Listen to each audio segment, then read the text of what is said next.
Reima talvella talvesaapad. Meil on selline roosakas, lillakas ja must saadaval.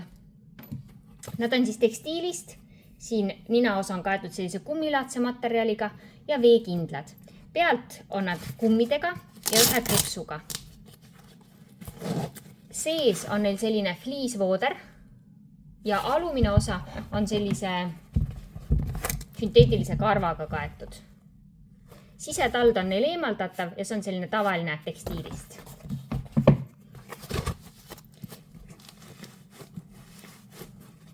Painduvad võib-olla mitte kohe alguses kõige kergemini, paremini, kindlasti kandmisega lähevad pehmemaks.